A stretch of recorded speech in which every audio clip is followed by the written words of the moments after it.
현재 프랑스 전역이 사회적 기능의 마비로 인해 황폐화되고 있는 실정입니다. 기업들은 신규 인력을 채용하지 않아 대학을 졸업한 청년들조차 정착할 곳이 사라졌습니다. 한 시민은 자신의 아들이 3년째 취업 준비에만 매달리고 있다며 깊은 근심을 표했습니다. 10년 만에 자신의 고향인 프랑스 파리로 귀국한 한국 남성과 결혼한 프랑스 여성 이자벨 르누아르의 이야기가 시작됩니다. 그녀가 처음 한국인과의 결혼을 결정했을 때 주변에서는 모두 그녀를 향해 미쳤다, 전쟁 중인 나라가 아니냐며 우려를 표했으나 10년이 지난 지금 상황은 완전히 역전되었습니다. 한국으로 시집온 이자벨이 고국 땅을 밟는 순간 목격한 현실은 충격 그 자체였습니다. 전통적인 빵집들이 줄지어 폐업하고 있으며 젊은이들은 일자리를 찾아 국경을 넘어 해외로 이주하는 행렬이 이어지고 있습니다. 현재 프랑스는 국가 존망의 기로에 서 있는 위태로운 상황입니다. 한때 세계에서 가장 이상적인 복지국가로 불렸던 프랑스. 도대체 이자벨이 떠난 지난 10년 사이에 무슨 일이 벌어졌기에 프랑스 청년들은 이제 한국을 기회의 땅이라 칭송하게 되었을까요? 그 충격적인 진실을 지금부터 면밀하게 공개합니다. 2024년 9월 인천국제공항 출국장. 이자벨은 파리행 항공권을 떨리는 손으로 꺼내 들었습니다. 10년 만에 돌아가는 정든 고향이었습니다. 한국 이름으로는 이자벨, 본명은 이자벨 르누아르. 한국에서 보낸 지난 10년은 그녀에게 꿈결 같은 시간이었습니다. 처음 시집 왔을 때 김치가 너무 매워 먹지 못했고 한국어도 서툴렀던 그녀였지만 이제는 한국이 진정한 자신의 집처럼 느껴지고 있었습니다. 여보, 장인어른 상태가 많이 위독하신 것 같소? 남편 지훈이 걱정스러운 표정으로 물었습니다. 지훈은 IT 기업에서 매니저로 근무하는 매우 든든한 남편이었습니다. 10년 전 파리 유학 시절 만난 그와 사랑에 빠져 결혼했고 함께 한국으로 건너왔습니다. 네, 이번엔 정말 위독하신가 봐요. 의사가 가족들을 모두 모아야 한다고. 그녀의 목소리는 불안감으로 떨렸습니다. 지훈은 그녀의 손을 꼭 잡아주며 위로했습니다.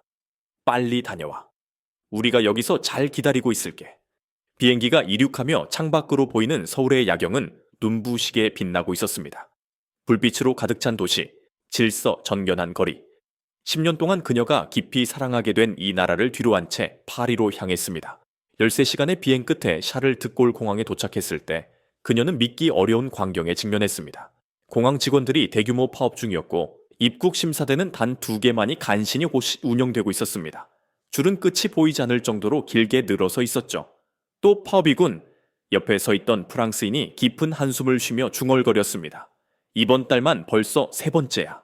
2시간을 기다린 끝에 겨우 입국장을 빠져나올 수 있었습니다. 그리고 그곳에서 그녀를 기다리고 있던 사람을 발견했습니다. 바로 남동생의 아들, 조카 레미였습니다. 레미! 이자벨은 자신의 눈을 의심했습니다. 10년 전 12살의 소년이었던 조카는 이제 22살의 청년이 되어 있었으나 그 모습은 충격적일 정도로 초췌했습니다. 수염은 깎지 않아 텁수룩했고 눈 밑에는 짙은 다크서클이 드리워져 있었습니다. 한때 축구선수를 꿈꾸던 건강했던 소년의 모습은 온데간데 없이 사라진 상태였습니다. 그는 낡은 청바지와 구멍난 운동화를 착용하고 있었습니다. 이자벨, 이모. 레미가 다가와 인사했지만 그의 목소리에는 아무런 활력이 느껴지지 않았습니다. 오랜만이에요. 잘 지내셨어요? 이자벨은 애써 미소를 지으며 대답했습니다. 응, 너도 잘 지냈니? 공항에서 시내로 이동하려 했으나 지하철 역시 파업 중이었습니다. 택시를 타려 했지만 줄이 너무 길어 결국 걷기로 결정했습니다. 이모, 죄송해요. 요즘 매일 이래요. 지하철은 일주일에 한두 번은 꼭 파업하고 버스도 마찬가지예요. 레미는 미안한 듯 고개를 떨구었습니다. 걸으면서 둘러본 파리의 거리는 그녀의 기억과는 너무나 달랐습니다. 쓰레기가 여기저기에 쌓여 있었고 상점들은 대부분 문을 닫은 상태였습니다. 한때 관광객들로 북적여야 할 거리는 텅 비어 있었습니다. 레미야, 파리가 왜 이렇게 변했니? 이자벨은 충격을 감추지 못했습니다. 레미는 씁쓸하게 웃으며 대답했습니다. 이모가 떠나신 후로 계속 이래요. 정부에서 주 35시간 근무제를 시행하고 부자들에게 세금을 과도하게 올렸더니 부유층과 기업들이 모두 영국이나 스위스로 떠났어요. 일자리는 줄어들고 젊은 사람들은 일할 곳이 없어졌죠. 집으로 향하는 길에 그녀가 어릴 때 자주 찾던 빵집을 지나쳤습니다. 하지만 그곳은 이미 오래전에 폐업한 듯 굳게 닫혀 있었습니다. 피에르 씨, 빵집도 문을 닫았구나. 네, 2년 전에 폐업했어요. 최저임금이 너무 많이 올라서 직원을 고용할 수가 없다고 하셨어요. 결국 혼자서는 그 많은 부담을 견디지 못하셨던 거죠. 집에 도착해서 아버지를 만났습니다. 침대에 누워 계신 아버지는 10년 사이에 너무나 쇠약해지셨습니다. 한때 파리 시청에서 근무하며 프랑스의 미래를 진지하게 고민하셨던 아버지가 이제는 힘없이 누워만 계셨습니다. 이자벨, 왔구나. 아버지의 목소리는 너무나 미약했습니다. 아빠, 제가 왔어요. 이제 괜찮으실 거예요. 이자벨은 눈물을 참으며 아버지의 손을 잡았습니다. 저녁이 되어 온 가족이 모였을 때 그녀는 더욱 충격적인 사실을 알게 되었습니다. 남동생 앙투안 부부는 이미 독일로 이민을 떠났고 레미만이 할아버지를 간병하기 위해 파리에 홀로 남아 있었던 것입니다. 레미가 혼자 할아버지를 돌보고 있었다고? 이자벨은 놀라서 물었습니다. 어머니가 한숨을 쉬며 대답했습니다. 그래, 착한 아이다. 대학도 중퇴하고 할아버지를 돌보면서 아르바이트를 하고 있단다. 이자벨은 레미를 바라보았습니다. 22살의 청년이 짊어진 짐이 너무나 무거워 보였습니다. 이는 한국에서의 그녀의 풍요로운 삶과 극명하게 대조되는 모습이었습니다. 그날 밤 이자벨은 잠을 이룰 수 없었습니다. 10년 만에 돌아온 고향이 이토록 변해 있을 줄은 꿈에도 상상하지 못했기 때문입니다. 다음날 아침 이자벨은 레미와 함께 몽마르트 언덕을 올랐습니다. 한때 예술가들의 천국이었던 이곳 역시 많은 변화를 겪은 듯했습니다. 관광객은 거의 찾아볼 수 없었고 거리의 화가들 대부분이 자취를 감추었습니다. 이모, 여기 기억하세요? 이모가 어릴 때 그림을 그리던 곳이잖아요. 레미가 한 카페를 가리켰습니다. 하지만 그곳에는 임대 루에어 표시만 덩그러니 붙어 있을 뿐이었습니다. 사크레코에르 대성당 앞 계단에 앉아 파리 시내를 내려다보았습니다. 에펠탑은 여전히 굳건히 서 있었지만 도시 전체가 활력을 잃은 것처럼 느껴졌습니다. 레미야, 너는 요즘 뭘 하면서 지내니? 이자벨은 조심스럽게 물었습니다. 레미는 잠시 머뭇거리다가 대답했습니다. 새벽에 배달 일을 해요. 우버이츠요. 자전거로 음식 배달하는 거예요. 그리고 오후에는 할아버지 병원을 모시고 가고요. 대학은 그만뒀어요. 등록금도 비쌌지만 졸업해도 일자리가 없어서요. 제 친구들 중 대학을 졸업하고도 제대로 된 일자리를 찾은 애가 단 한 명도 없어요. 이자벨은 마음이 아팠습니다. 한국에서는 청년들이 미래를 위해 열심히 공부하고 일하는 데 반해 이곳 프랑스에서는 희망 자체를 찾을 수 없어 보였습니다. 병원으로 가는 길, 에펠탑 근처를 지나쳤습니다. 그런데 충격적인 광경이 그녀의 눈앞에 펼쳐졌습니다. 에펠탑 아래 공원에 대규모 텐트촌이 형성되어 있었습니다. 저게 뭐니? 이자벨은 믿을 수 없어 물었습니다. 노숙자들이에요. 집값이 너무 폭등해서 집을 잃은 사람들이 저기서 살고 있어요. 경찰도 어쩔 수가 없대요. 쫓아내면 인권 침해라고 난리가 나거든요. 한때 세계에서 가장 아름다운 도시였던 파리가 이렇게까지 변했다는 사실이 믿기지 않았습니다. 병원에 도착해 아버지를 뵈었을 때 의사가 그녀를 따로 불렀습니다. 따님이시죠? 아버님 상태가 매우 좋지 않으십니다. 약도 제대로 구하기 힘들어서 요즘 제약회사들도 프랑스를 떠나고 있거든요. 그럼 어떻게 해야 하나요? 의사는 어깨를 으쓱할 뿐이었습니다. 최선을 다하고 있습니다만 솔직히 희망적이지 않습니다. 병실로 돌아왔을 때 레미가 할아버지께 약을 드리고 있었습니다. 22살 청년의 손은 거칠었고 얼굴에는 또래답지 않은 깊은 피로감이 묻어 있었습니다. 레미야, 많이 힘들지? 이자벨이 물었습니다. 레미는 억지로 웃으며 대답했습니다. 괜찮아요, 이모. 익숙해졌어요. 그러나 그 익숙함이 이자벨에게는 더욱 가슴 아프게 다가왔습니다. 젊은 나이에 꿈을 포기하고 절망적인 현실에 익숙해져야 한다는 것이 얼마나 잔인한 일인지. 오후가 되자 레미는 배달 일을 하러 나가야 한다고 했습니다. 이자벨은 그를 따라 나섰습니다. 낡은 자전거에 우버이츠 가방을 메고 페달을 밟는 조카의 뒷모습이 너무나 쓸쓸해 보였습니다. 하루에 얼마나 버니? 운이 좋으면 50유로 정도요.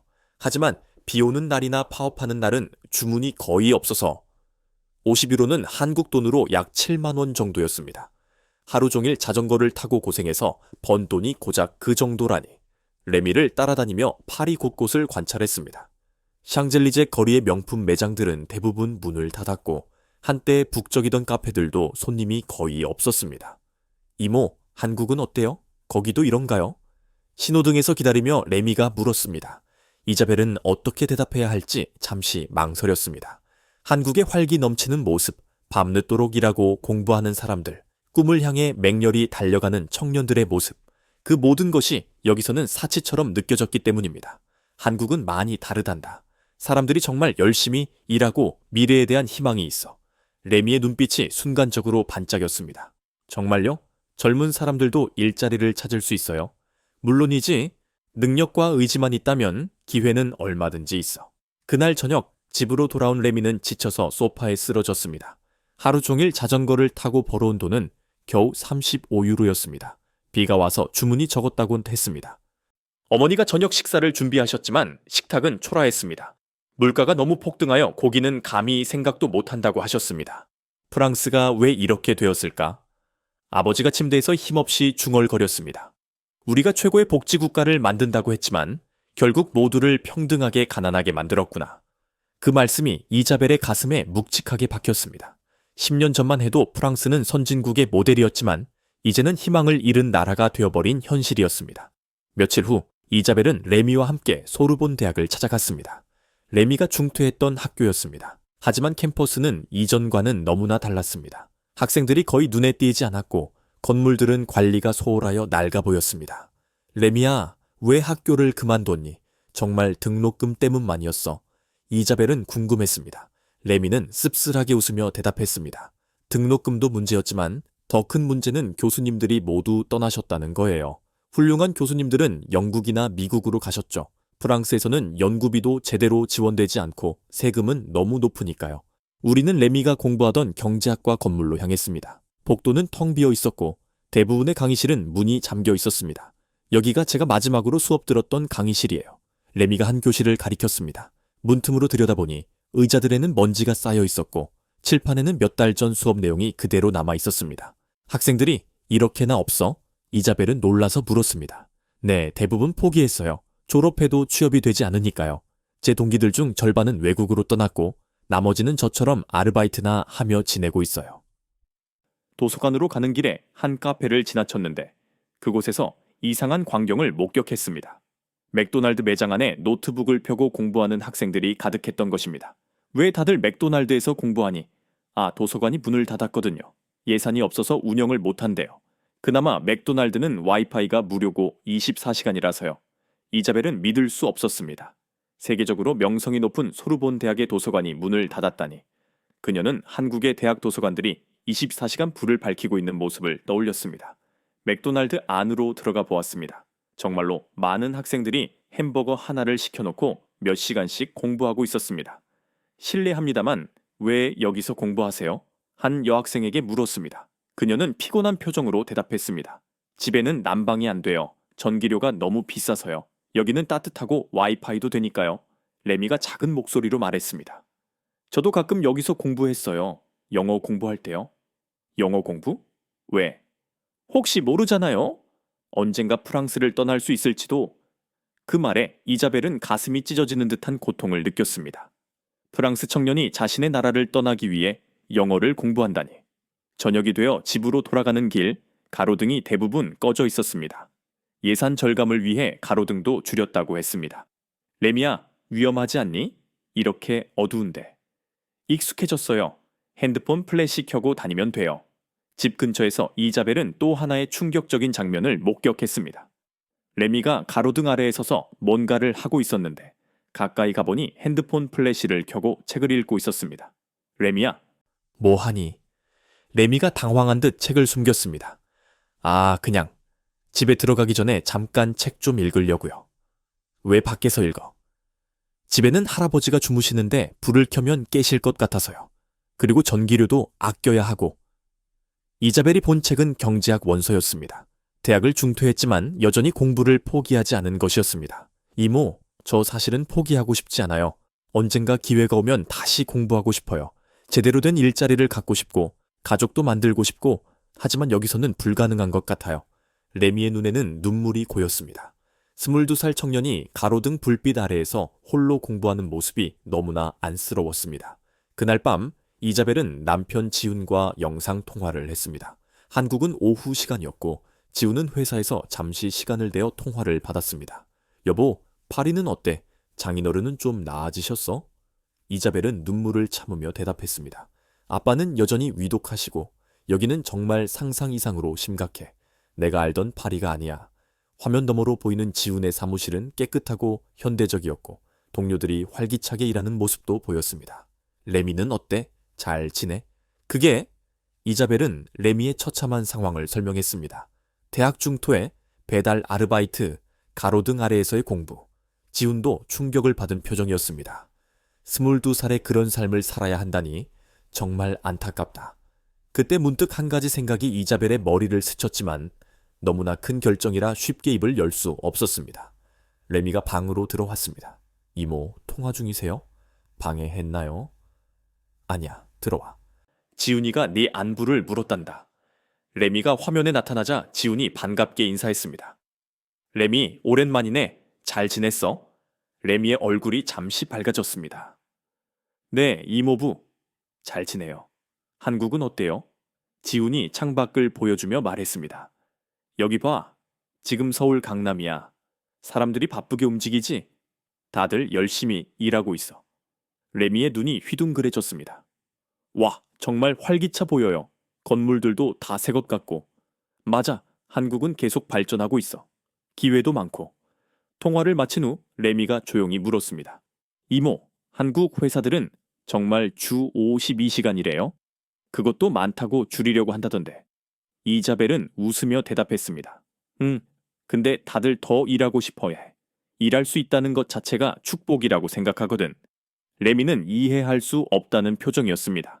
여기서는 주 32시간도 많다고 하는데 한국에서는 52시간도 적다고 하니 말입니다. 그날 밤 레미는 이자벨에게 고백했습니다. 이모, 저도 한국 같은 곳에서 살아보고 싶어요. 열심히 일하면 정당하게 보상받는 곳, 꿈을 꿀 수 있는 곳에서요. 다음날 아버지의 상태가 급격히 악화되었습니다. 의사는 가족들을 모두 불렀고 우리는 병실에 모였습니다. 남동생 앙투안 부부도 독일에서 급히 도착했습니다.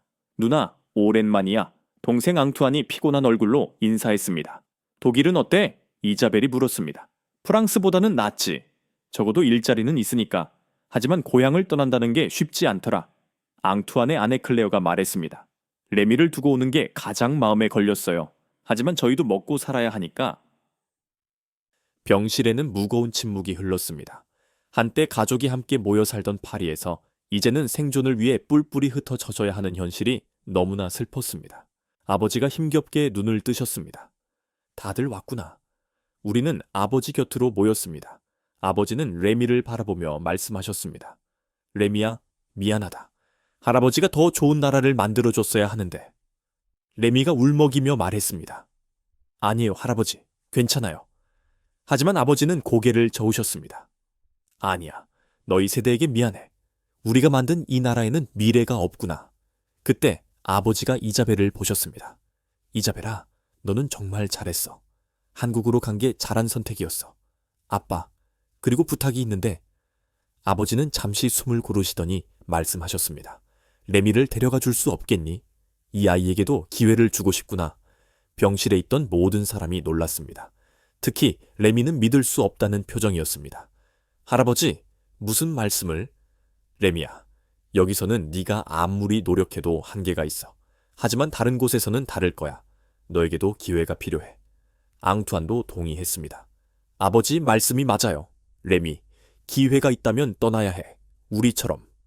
그날 저녁 세느 강변을 걸으며 레미와 깊은 대화를 나누었습니다. 파리의 야경은 여전히 아름다웠지만 활력은 없었습니다. 이모, 할아버지 말씀이 정말 진심이실까요? 제가 정말 한국에 갈 수 있을까요? 이자벨은 신중하게 대답했습니다. 쉽지는 않을 거야. 언어도 다르고 문화도 다르니까. 하지만 네가 정말 간절히 원한다면. 레미가 간절한 눈빛으로 말했습니다. 이모, 저 정말 열심히 할게요. 뭐든지 할게요. 청소라도 좋고 막노동이라도 좋아요. 그냥 제대로 일할 수 있는 곳에서 살고 싶어요. 그때 남편 지훈에게서 영상통화가 왔습니다. 시어머니도 함께 계셨습니다. 며느리, 아버님은 좀 어떠시니? 시어머니가 걱정스럽게 물으셨습니다. 많이 위독하세요, 어머니. 아이고, 어쩌면 좋니? 이자벨은 조심스럽게 말을 꺼냈습니다. 어머니, 사실 드릴 말씀이 있는데요. 그녀는 레미의 상황과 아버지의 간곡한 부탁을 설명드렸습니다. 화면 너머로 시어머니와 지훈은 심각한 표정으로 경청하고 있었습니다. 그 아이가 22이라고 대학도 중퇴하고 시어머니가 물으셨습니다. 네, 하지만 정말 착하고 성실한 아이예요. 환경이 좋지 않아서 그렇지요. 뜻밖에도 시어머니가 먼저 단호하게 말씀하셨습니다. 이자벨아, 젊은이에게 기회를 주는 것이 어른의 도리이지. 지훈도 고개를 끄덕였습니다. 엄마 말씀이 맞아요. 우리 집이 작긴 해도 나중에 큰 집으로 이사가면 되지. 시어머니는 단호했습니다. 청년이 가로등 아래에서 공부한다니. 그게 말이나 되니? 데려와서 제대로 공부시켜야지. 레미는 이 대화를 듣고 눈물을 흘렸습니다. 정말 제가 가도 되는 건가요? 지훈이 화면 너머에서 말했습니다. 레미, 한국은 노력하는 사람에게는 기회를 주는 나라야. 네가 정말 열심히 한다면 우리는 너를 환영한다. 그날 밤 레미는 처음으로 희망에 찬 표정을 보였습니다. 이모, 저 한국어 공부 시작할게요. 지금부터라도요. 아버지의 상태는 계속 악화되었습니다. 병원에서는 더 이상 해줄 수 있는 것이 없다고 했습니다. 그런데 설상가상으로 병원 직원들마저 파업을 시작했습니다. 죄송합니다. 오늘부터 의료진이 절반만 근무합니다. 간호사가 미안한 표정으로 말했습니다. 환자들은 어떻게 하라는 거예요? 어머니가 화를 냈지만 소용없었습니다. 그날 저녁 급기야 정전까지 발생했습니다. 병원에는 비상 발전기가 있었으나 중환자실 위주로만 전기가 공급되었습니다. 우리는 촛불을 켜놓고 아버지 곁을 지켰습니다. 촛불 아래에서 아버지가 힘겹게 말씀하셨습니다. 이게 우리가 만든 프랑스구나. 평등을 추구했는데 결국 모두를 평등하게 가난하게 만들었어. 아버지, 말씀하지 마세요. 힘드실 거예요. 앙투안이 만류했지만 아버지는 계속하셨습니다. 레미야, 이리 와 보렴. 레미가 할아버지 곁으로 다가갔습니다. 아버지는 레미의 손을 잡고 말씀하셨습니다. 너는 꼭 프랑스를 떠나거라. 이 나라에는 미래가 없다. 한국이든 어디든 네가 일할 수 있는 곳으로 가거라. 할아버지, 레미가 울먹였습니다. 그리고 이자벨라, 아버지가 그녀를 부르셨습니다. 레미를 부탁한다. 이 아이는 좋은 아이다. 기회만 있다면 뭐든 할 수 있을 거야. 네, 아빠. 걱정하지 마세요. 아버지는 마지막으로 가족들을 둘러보셨습니다. 미안하다. 더 좋은 나라를 물려줬어야 했는데.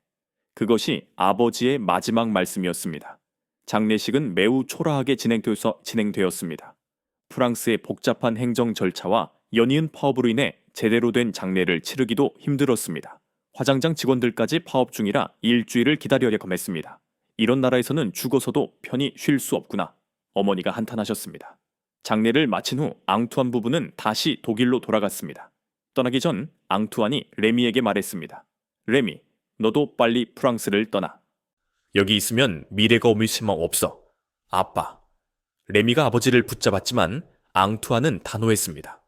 미안하지만 우리도 독일에서 겨우 자리 잡은 상태야. 너까지 데려갈 여력은 없어. 하지만 이자벨 이모가 기회를 준다면 절대 놓치지 마. 가족들이 뿔뿔이 흩어지는 모습이 너무나 슬펐습니다. 한때는 함께 모여 살던 가족이 이제는 생존을 위해 각자의 길을 가야 했기 때문입니다. 그날 밤 이자벨은 레미와 진지한 대화를 나누었습니다. 레미, 정말 한국에 올 마음이 있니? 레미는 단호하게 대답했습니다. 네, 이모. 저 정말 가고 싶어요. 여기서는 아무것도 할 수 없어요. 매일 똑같은 하루의 반복이에요. 배달하고 돈 몇 푼 벌고 그것마저도 파업하면 못 벌고 한국 생활이 쉽지는 않을 거야. 언어도 다르고 음식도 다르고 일하는 문화도 달라. 알아요. 하지만 적어도 거기서는 노력한 만큼 결과가 있잖아요. 여기서는 아무리 노력해도 달라지는 게 없어요. 레미의 눈에는 간절함이 가득했습니다. 이자벨은 결심했습니다. 이 아이에게 반드시 기회를 주기로. 좋아. 그럼 준비를 시작하자. 일단 비자부터 알아봐야 하고. 레미의 얼굴이 환하게 밝아졌습니다. 정말요? 정말 절 데려가 주실 거예요? 그래. 하지만 약속해야 해. 한국에 가면 정말 열심히 해야 해. 언어도 배우고 문화도 배우고 모든 일에 성실하게 임해야 해. 네, 뭐든 할게요. 정말 뭐든지요. 그때부터 레미는 완전히 다른 사람으로 변했습니다. 매일 아침 일찍 일어나 한국어 공부를 시작했고 유튜브를 통해 한국 문화를 익혔습니다. 비록 아직 서툴렀지만 그 열정만큼은 누구보다 뜨거웠습니다. 이웃들이 소문을 듣고 찾아왔습니다. 레미가 한국 간다며. 부럽다. 우리 아이도 데려가 줄 수 없을까? 프랑스 청년들에게 한국은 기회의 땅처럼 여겨지고 있었습니다. 일할 수 있고 노력하면 성공할 수 있는 곳. 프랑스에서는 상상조차 할 수 없는 일이었습니다.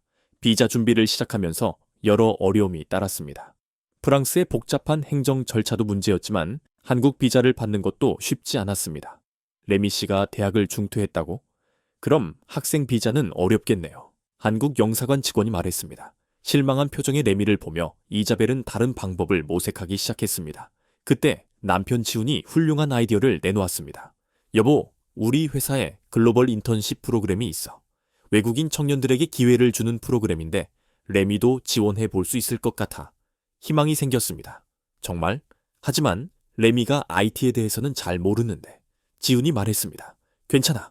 처음부터 모든 것을 아는 사람은 없어. 중요한 건 배우려는 강한 의지야. 지훈은 회사의 레미의 상황을 자세히 설명했고 다행히 인사팀에서 긍정적인 반응을 보였습니다. 프랑스 청년이라 영어는 되겠죠? 그럼 인턴십 비자로 초청장을 보내드릴게요. 레미는 기쁨의 눈물을 흘렸습니다. 이모, 정말 일할 수 있는 건가요? 진짜 회사에서? 그래, 인턴이지만 정식 직원이 될 기회도 충분히 있어. 레미는 더욱 열심히 준비했습니다. 한국어는 물론이고 기초적인 IT 지식도 독학하기 시작했습니다.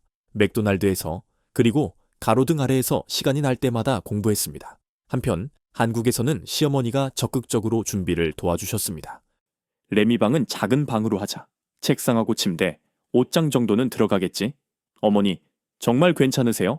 갑자기 식구가 늘어나는데 시어머니는 웃으며 말씀하셨습니다. 뭐가 괜찮아? 젊은이가 꿈을 갖고 오는데 당연히 도와야지. 우리도 어려울 때 돈 받았잖니. 시아버지도 동의하셨습니다. 그래, 요즘 한국 젊은이들도 힘들다고 하지만 프랑스는 더하다니. 우리가 도울 수 있다면 도와야지. 동네 사람들도 이 소식에 큰 관심을 보였습니다. 프랑스에서 조카가 온다고? 한국말은 할 줄 아나. 레미가 아직 서툴긴 하지만 열심히 배우고 있어요. 그래, 젊을 때 고생은 사서도 한다더니. 한국 와서 열심히 하면 잘 될 거야. 드디어 비자가 발급되었습니다. 레미는 여권에 찍힌 한국 비자를 보며 또다시 눈물을 흘렸습니다.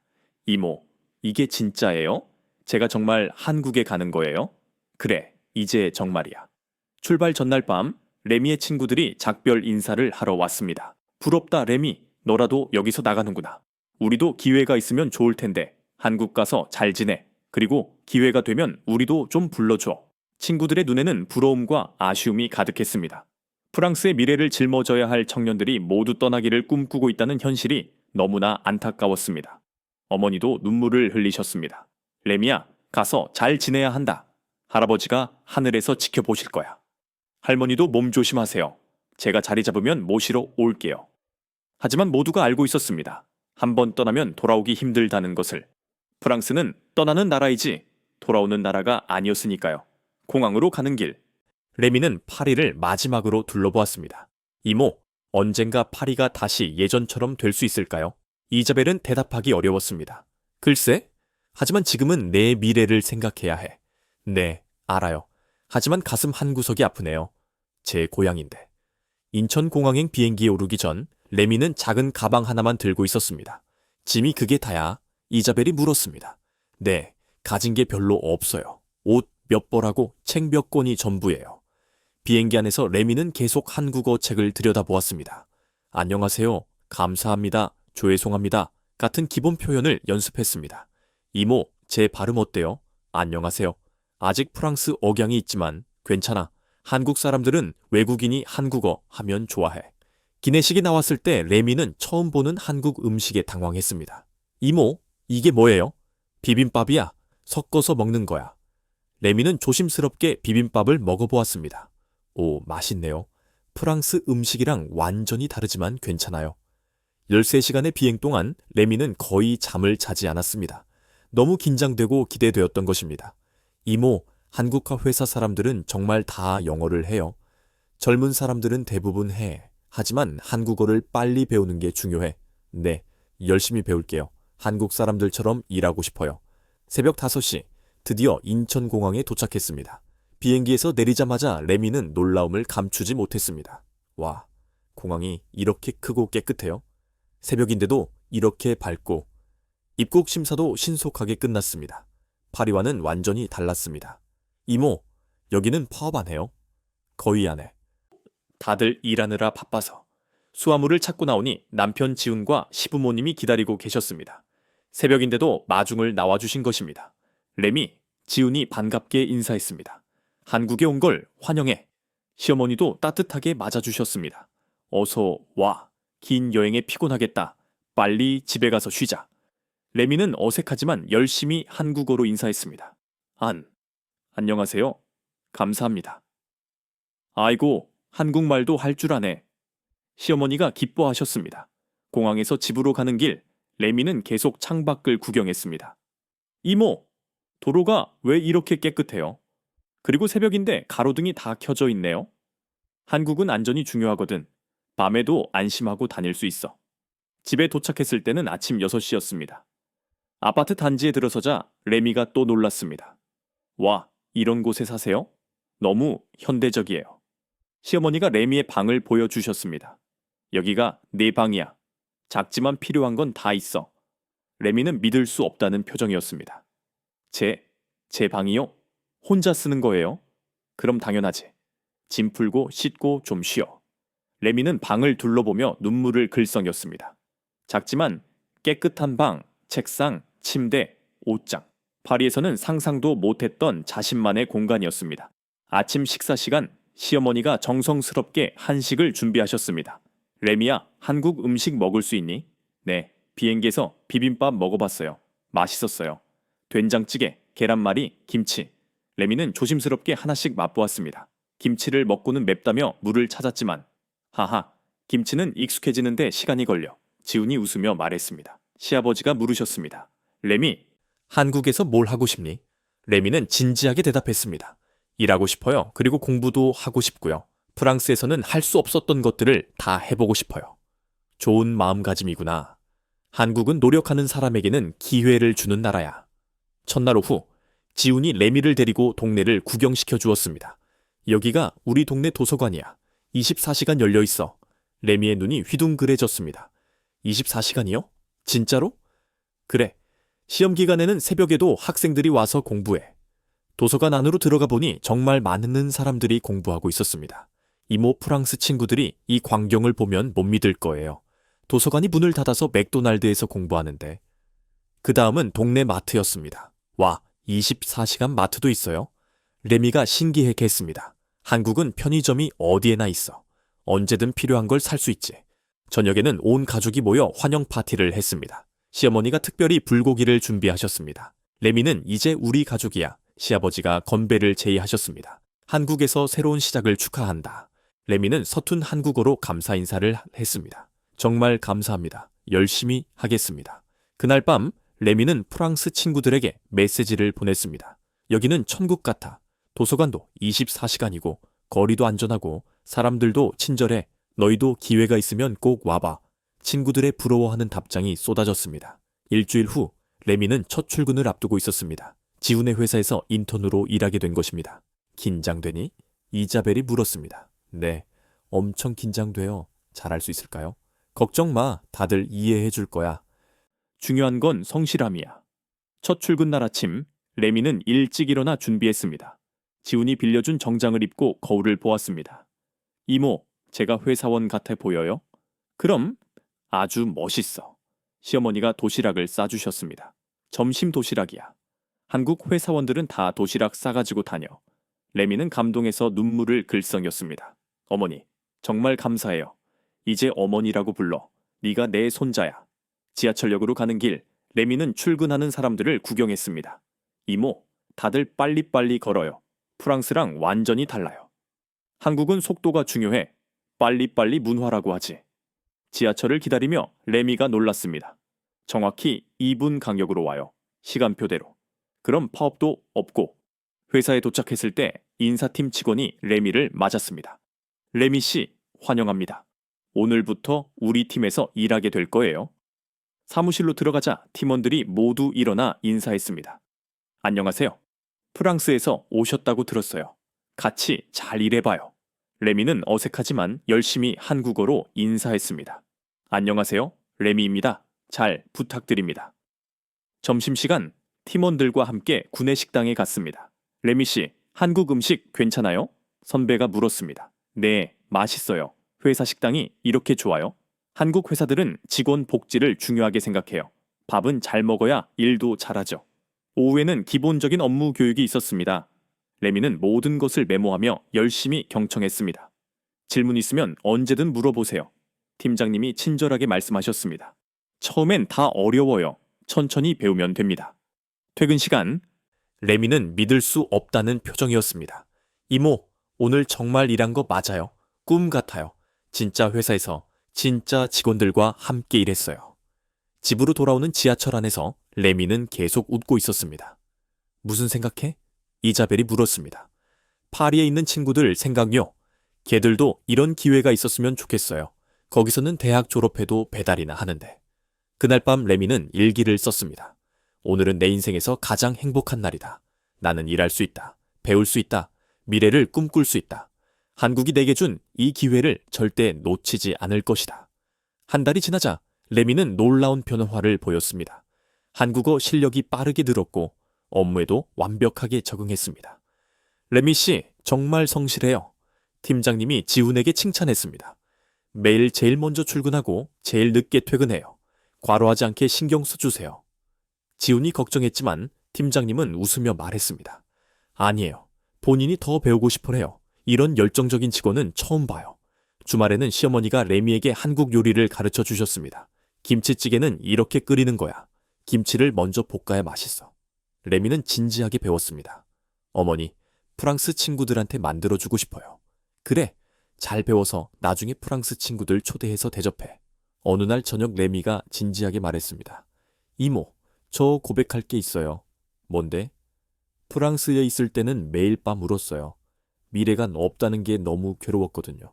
하지만 지금은 매일 아침 일어나는 게 기대돼요. 오늘은 뭘 배울까, 뭘 할 수 있을까 하고요. 아자벨의 눈에 눈물이 고였습니다. 레미야. 그리고 이모, 저 월급 받았어요. 인턴이라 많지는 않지만 제가 일해서 번 돈이에요. 레미가 통장을 보여주었습니다. 축하해. 첫 월급인데 뭐 하고 싶어? 어머니께 선물 사드리고 싶어요. 그리고 프랑스 할머니께 조금 보내드리고요. 시어머니는 레미의 선물을 받고 감동의 눈물을 흘리셨습니다. 아이고, 이런 걸 왜 샀어? 돈 아껴야지.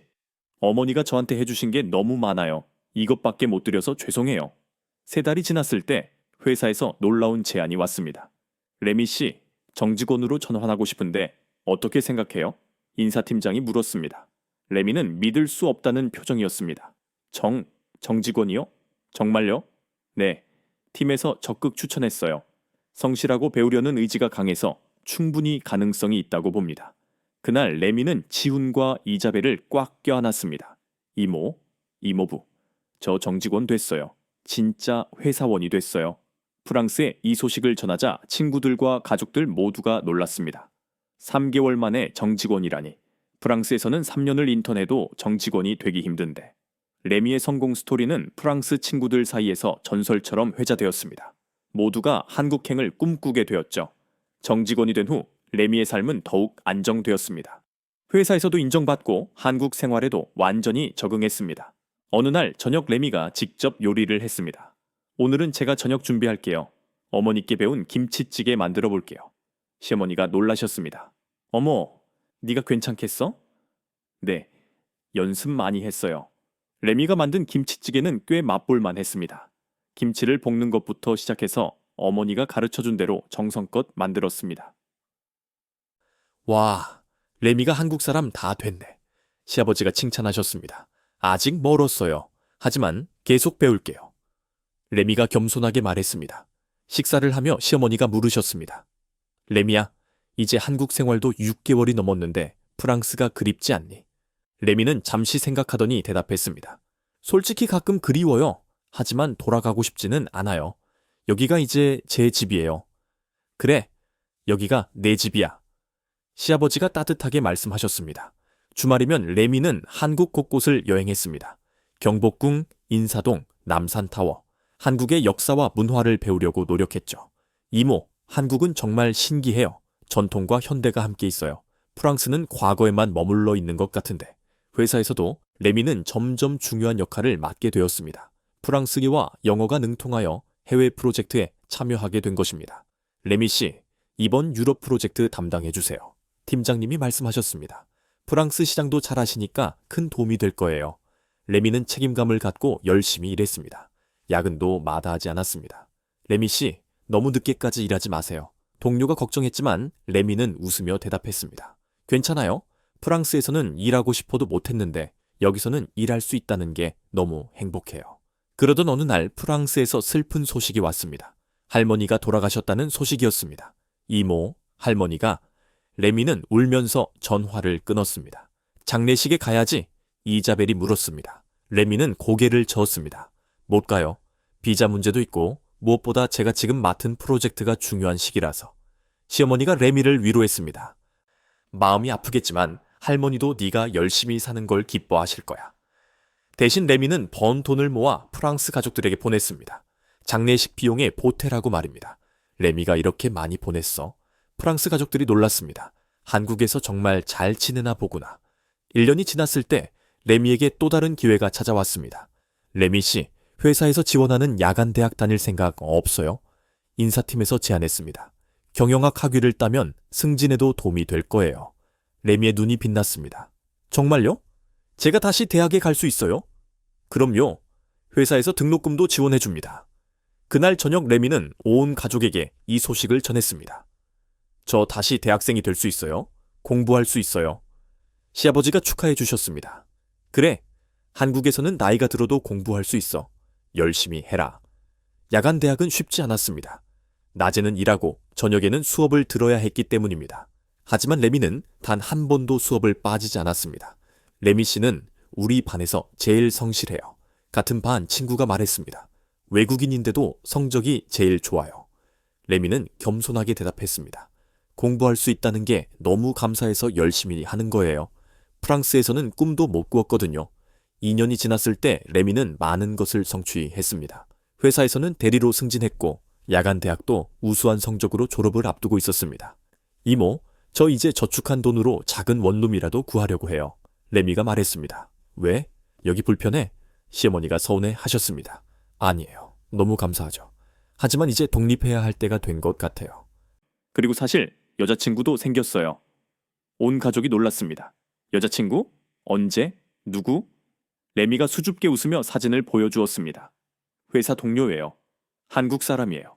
어머, 예쁜 애네. 시어머니가 기뻐하셨습니다. 언제 데려와? 밥 해줄게. 그 주말 레미는 여자친구 수진을 집으로 데려왔습니다. 수진은 예의 바르고 총명한 여성이었습니다. 어머니, 아버지, 안녕하세요. 수진입니다. 수진이 정중하게 인사했습니다. 시부모님은 수진을 매우 마음에 들어 하셨습니다. 레미 씨가 정말 좋은 사람이에요. 일도 열심히 하고 한국말도 잘하고. 저녁 식사를 하며 수진이 말했습니다. 레미 씨가 항상 가족들 이야기를 해요. 한국에서 새로운 가족을 만났다고 너무 감사하다고요. 시어머니가 레미의 손을 잡으셨습니다. 우리도 레미가 와줘서 고마워. 집에 활력이 생겼어. 3년째 되는 봄, 레미는 완전히 한국 사회의 일원이 되어 있었습니다.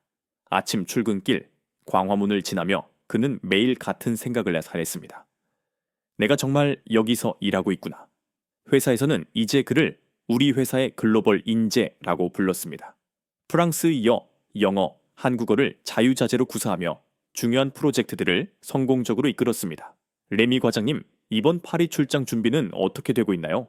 부장님이 물었습니다. 네, 거의 완료되었습니다. 3년 만에 파리에 가게 되네요. 그렇습니다. 레미는 회사 대표로 파리 출장을 가게 되었습니다. 한때 절망적이었던 그 도시에 이제는 한국 기업의 대표 자격으로 가게 된 것입니다. 출장 전날 수진과 저녁을 먹으며 레미는 복잡한 심경을 토로했습니다. 파리에 가는 게 이상한 기분이에요. 떠날 때는 아무것도 아니었는데 이제는 뭔가 이룬 사람이 되어서 가니까요. 수진이 그의 손을 잡아주었습니다. 자랑스러워요. 당신이 얼마나 노력했는지 알아요. 파리에 도착한 레미는 많은 것이 변하지 않았음을 목격했습니다. 여전히 파업은 일상이었고 거리는 어수선했으며 젊은이들의 표정은 어두웠습니다. 옛 친구들을 만났을 때 그들은 변해버린 레미를 알아보지 못했습니다. 레미, 정말 너야. 완전히 달라졌네. 양복을 입고 자신감 있게 서 있는 레미를 보며 친구들은 놀라움을 감추지 못했어요. 한국에서 정말 잘 지내나 보구나. 우리는 여전히 여기서 한 친구가 말을 잇지 못했습니다. 3년 전과 달라진 것이 없었기 때문입니다. 너희도 기회가 있으면 좋을 텐데. 레미가 안타까워했습니다. 어떻게? 우리는 너처럼 한국에 가족이 있는 것도 아니고. 비즈니스 미팅은 성공적이었습니다. 프랑스 기업들은 한국 기업과의 협력에 큰 관심을 보였습니다. 한국 기업들은 정말 다이내믹하네요. 프랑스 기업들과는 다릅니다. 프랑스 측 대표가 감탄했어요. 레미는 자부심을 갖고 대답했습니다. 네, 한국에서는 빠른 결정과 실행을 중요하게 생각합니다. 출장을 마치고 한국으로 돌아오는 비행기 안에서 레미는 깊은 상념에 잠겼습니다. 3년 전 절망적인 마음으로 떠났던 그 비행기와는 완전히 다른 기분이었습니다. 인천공항에 도착했을 때 수진이 마중 나와 있었습니다. 어서 와요. 출장은 어땠어요? 성공적이었어요. 하지만 더 중요한 건 저 이제 확실히 알았어요. 한국이 제 집이라는 것을요. 그 주말 온 가족이 모인 자리에서 레미는 중요한 발표를 했습니다. 저 수진이와 결혼하기로 했어요. 시어머니가 기쁨의 눈물을 흘리셨습니다. 정말 우리 레미가 결혼을 지훈도 축하해 주었습니다. 축하해. 드디어 진짜 가족이 되는구나. 결혼 준비를 하면서 레미는 프랑스 가족들에게 초대장을 보냈습니다. 어머니와 몇몇 친구들이 한국으로 오겠다고 했습니다. 레미야, 네가 정말 한국에서 결혼하는구나. 프랑스 어머니가 영상통화로 말씀하셨습니다. 할아버지가 살아계셨다면 얼마나 기뻐하셨을까. 네, 어머니. 할아버지가 저에게 이 기회를 주신 거예요. 한국으로 가라고 하신 그 말씀이 제 인생을 바꿨어요. 결혼식은 작지만 따뜻했습니다. 프랑스에서 온 가족과 친구들, 한국의 새 가족들, 회사 동료들이 모두 모여 축하해 주었습니다. 3년 전 저는 아무것도 가진 게 없었어요. 레미가 결혼식 스피치에서 말했습니다. 하지만 한국이 저에게 기회를 주었고, 새로운 가족을 주었고, 사랑하는 사람도 만나게 해 주었습니다. 프랑스에서 온 친구들은 레미의 변화에 계속 놀라워했습니다. 네가 이렇게 성공할 줄은 몰랐어. 한국이 정말 그렇게 좋아? 일할 수 있고, 노력한 만큼 인정받고, 미래를 계획할 수 있어. 그게 얼마나 소중한지 너희도 알잖아. 결혼식 후 리셉션에서 프랑스 친구 중 한 명이 레미에게 조용히 물었습니다. 레미, 나도 한국에 갈 수 있을까? 여기서는 정말 희망이 안 보여. 레미는 친구의 어깨를 두드리며 말했습니다.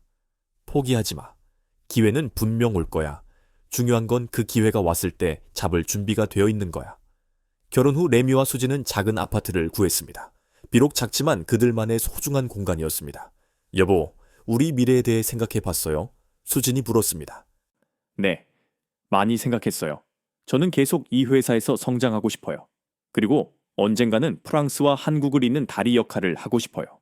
두 나라가 서로에게서 배울 점이 많거든요. 좋은 생각이에요. 그리고 우리 아이들은? 레미가 미소를 지었습니다. 우리 아이들은 한국에서 키우고 싶어요. 여기서는 꿈을 꿀 수 있으니까. 그리고 세계 국어를 가르칠 거예요. 한국어, 프랑스어, 영어. 그해 연말 회사 송년회에서 레미는 특별상을 받았습니다. 올해 직원상이었습니다. 레미 과장은 우리 회사가 추구하는 가치를 완벽하게 보여주었습니다. 사장님이 시상하며 말씀하셨어요. 성실함, 열정, 그리고 글로벌 마인드. 모든 직원들의 본보기입니다. 상을 받으며 레미는 눈시울이 붉어졌습니다. 3년 전 가로등 아래에서 홀로 공부하던 청년이 이제는 한국 기업에서 인정받는 핵심 직원이 된 것입니다. 시상식 후 동료들이 축하해 주었습니다. 레미 과장님 정말 대단했더래요. 과장님 덕분에 우리 팀이 빛났어요. 레미는 겸손하게 대답했습니다. 모두 여러분 덕분이에요. 그리고 이 나라가 저에게 준 기회 덕분이죠. 그날 밤 레미는 일기를 기록했습니다. 오늘로 한국에 온 지 정확히 3년이 되었다. 3년 전 나는 아무것도 아니었다. 하지만 지금 나는 사랑하는 아내가 있고 안정적인 직장이 있고 미래에 대한 희망이 있다. 한국은 나에게 단순히 일자리만 준 것이 아니다. 삶의 의미와 목적을 주었다. 이제 나는 이 은혜에 보답하고 싶다. 더 열심히 일하고 더 많이 배우고 더 좋은 사람이 되어서. 창밖을 보니 서울의 야경이 반짝이고 있었습니다. 레미는 그 불빛 하나하나가 누군가의 꿈과 희망을 담고 있다고 생각했습니다. 그리고 자신도 이제 그 불빛 중 하나가 되었다고. 한국 정말 고맙습니다. 레미가 작게 중얼거렸습니다. 제게 두 번째 삶을 주셔서. 지금까지 복지국가의 몰락 속에서 좌절을 겪던 프랑스 청년 레미가 대한민국에서 새로운 삶의 가치를 발견하고 성공적으로 정착한 감동적인 이야기를 살펴보았습니다. 절망적인 환경 속에서도 꿈을 포기하지 않고 기회를 쟁취하는 청년의 도전은 우리에게 깊은 성찰의 메시지를 던져줍니다. 무엇보다 우리가 일상처럼 당연하게 누리고 있는 모든 것들, 즉 일자리, 안정, 그리고 교육의 기회가 누군가에게는 간절한 꿈이 될 수 있다는 사실을 다시 한번 깨닫게 합니다. 이 이야기가 고난의 시간을 보내고 있는 모든 분들에게 작지만 확실한 희망이 되기를 진심으로 기원합니다. 또한 대한민국이라는 나라가 가진 역동적인 에너지와 무한한 기회의 소중함을 시청자 여러분께서 다시 한번 깊이 느끼셨기를 바랍니다.